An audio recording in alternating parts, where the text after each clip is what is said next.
Something else I learned from Henry is that it is possible to have humor that is redeemed by wit. So on the assumption that even on a prestigious event like this can often benefit from some levity, permit me to recount some of the Kissingerisms that I have found both witty and humorous. Besides, in the presence of Hank, Henry, and Dimitri, and so many other genuine experts, for me to attempt to make a serious, substantive speech would redefine presumptuousness. Once after Kissinger, the special superstar, returned from his second visit to Peking, we had been rising whenever he entered the room. But so great were his accomplishments that we discussed whether we should do something more. Henry suggested kneeling. Then we faced the question, if we kneeled for Kissinger, what would we do for the president? Kissinger had also become the social darling of Washington. After 14 months in Washington, I thought I had finally topped him.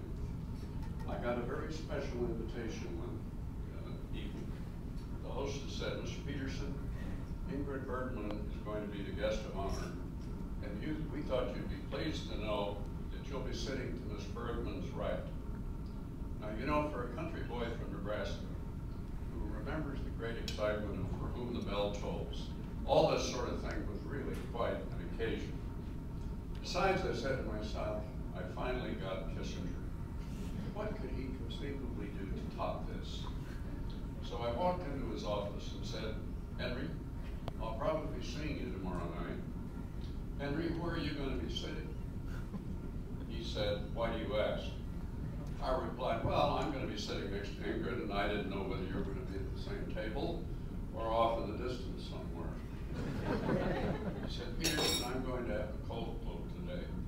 And incidentally, why else do you think you're sitting next to Ingrid Bergman? Henry also loved to play the role of a lover. He left a day sooner for China than he was scheduled to.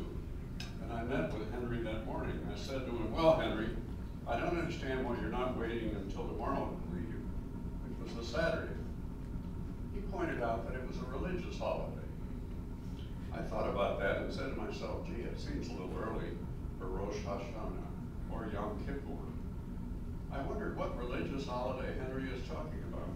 So I asked him. He said he was talking about Casanova's birthday.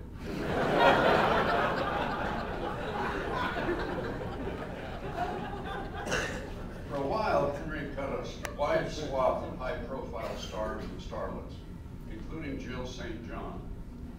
We often ate lunch together on Saturdays in the White House, and often his current flame would join us. No one could let his conquests, if indeed that's what they were, go unnoticed.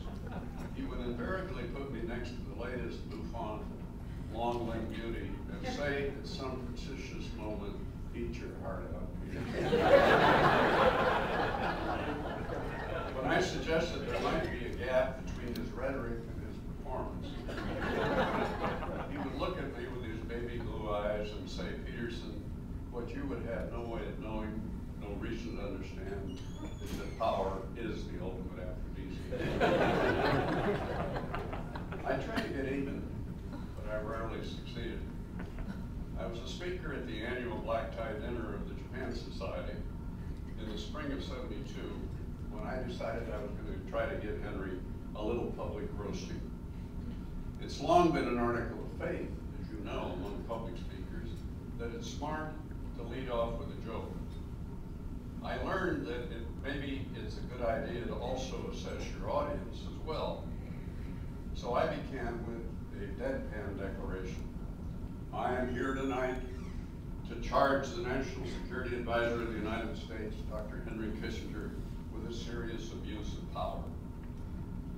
I remind you of the Kissinger we know before he joined the Nixon administration. Did anyone ever confuse this portly, speckled academic with a Lothario or a Don Juan? The answer is obvious, of course not. Yet today, he publicly parades a bevy of Hollywood starlets like Jill St. John around the corridors of Washington. She only one of many. So what is his secret? He is obviously abusing the power of his office to attract them. And I believe it's time to call it what it is, a serious abuse of power. By now, the Americans in the audience were caught on and were chuckling, but the Japanese were aghast.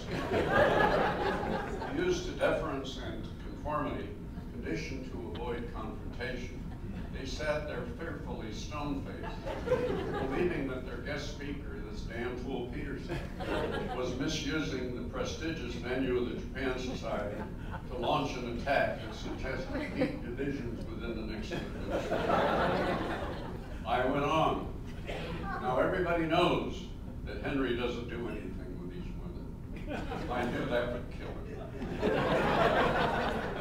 Recalling that Sherman Adams, Eisenhower's chief of staff, had been fired for accepting the gift of a vicuna coat from a friend who wanted government favors for his textile business, I added, but then again, nobody ever asked if Adams had actually worn the coat. The next day, to my amazement, the Washington Post reprinted this toast. I dropped by Henry's office in the White House that morning, known that I had enhanced his reputation as a celebrity squire to the stars. And I saw that he had cut out the post and had posted it by his telephone, presumably to savor it. He got up smiling when I walked in and said, "Peterson, I didn't bring you to Washington to be your straight man." In a tightly controlled White House, Henry moved with great confidence and verve, as in the morning he walked into the White House press room to ask, "Does anyone have any questions for my answers?"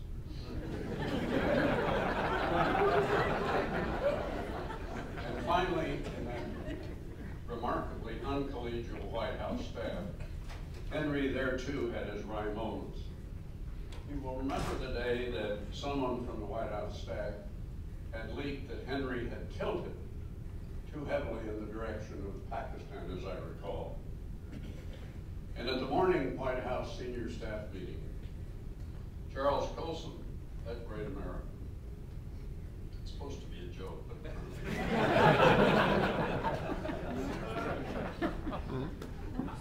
said, "Henry, I know you're upset about that story, but I want you to know that we're standing behind you."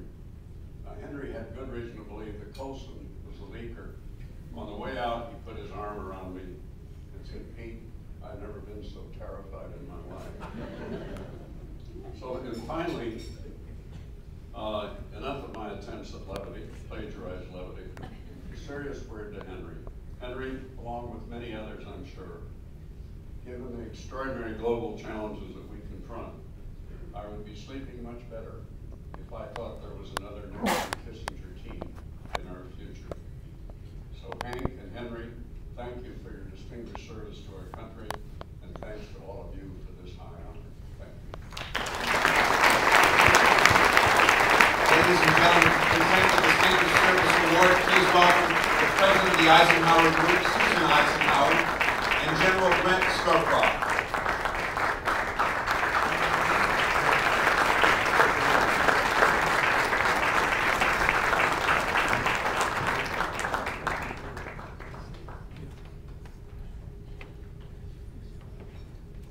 We could continue all night with the encomiums to our friend, the honoree tonight, but our job is to give him the award and to say, congratulations, we love you.